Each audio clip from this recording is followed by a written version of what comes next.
दोस्तों, हमने और आपने अगरबत्ती तो जरूर जलाई होगी, खासकर भगवान की आरती और पूजा पाठ के समय। लेकिन क्या आपको पता है कि अगरबत्ती घर पर भी बनाई जा सकती है? आज हम देखने वाले हैं एक ऐसा पारंपरिक तरीका जिसमें जंगल से सामग्री इकट्ठा करके हाथों से अगरबत्ती तैयार की जाती है। सबसे पहले ये दोनों जंगल की तरफ जाते हैं और चीड़ के फलों को इकट्ठा करना शुरू करते हैं।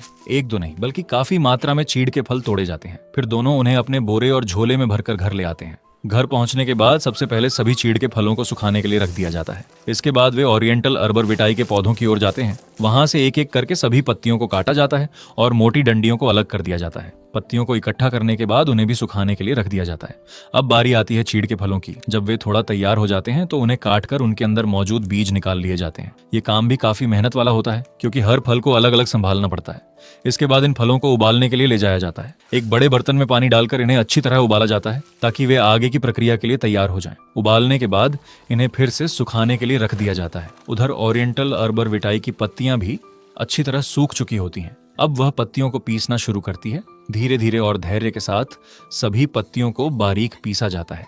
जब पूरा पाउडर तैयार हो जाता है तब उसे छान लिया जाता है ताकि केवल सबसे महीन हिस्सा ही बच सके। कुछ समय बाद जब वह दोबारा देखने जाती है तो चीड़ के फल भी पूरी तरह सूख चुके होते हैं। अब उन्हें भी धीरे धीरे कूटा जाता है और बारीक पाउडर बनाया जाता है। इसके बाद इस पाउडर को भी छान लिया जाता है। अब दोनों मुख्य सामग्री तैयार हैं। ओरिएंटल अर्बरविटाई के पाउडर और चीड़ के फल के पाउडर को बराबर मात्रा में तौलकर एक साथ मिला दिया जाता है।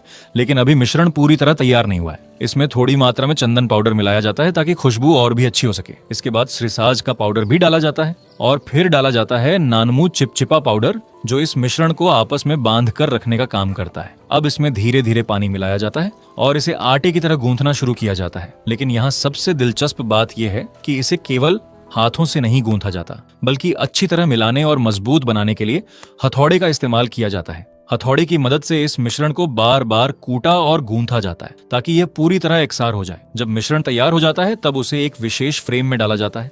अब शुरू होता है सबसे ज्यादा समय लेने वाला काम। मिश्रण को धीरे धीरे अगरबत्ती के आकार में ढाला जाता है। एक एक अगरबत्ती को सावधानी से अलग किया जाता है ताकि कोई टूटे नहीं और सभी का आकार एक जैसा रहे। यह प्रक्रिया काफी लंबी होती है और सबसे ज्यादा समय भी इसी चरण में लगता है। जब सभी अगरबत्तियां तैयार हो जाती हैं, तब उन्हें एक जगह व्यवस्थित करके रखा जाता है। लेकिन अभी भी वे उपयोग के लिए तैयार नहीं है। उन्हें पूरे 7 दिनों तक सुखाया जाता है। 7 दिनों तक धूप और हवा में रहने के बाद अगरबत्तियां पूरी तरह मजबूत और सूखी हो जाती हैं। अब आखिरकार अंतिम चरण आता है। कुछ अगरबत्तियों को पैक करके बेचने के लिए तैयार किया जाता है, जबकि कुछ को अपने घर में पूजा और आरती के लिए इस्तेमाल किया जाता है। और इस तरह जंगल से जुटाई गई साधारण सामग्री कई दिनों की मेहनत के बाद सुगंधित अगरबत्ती में बदल जाती है। सच में एक छोटी सी अगरबत्ती के पीछे इतनी लंबी प्रक्रिया और इतनी मेहनत लगी होती है, ये देखकर कोई भी हैरान रह जाएगा।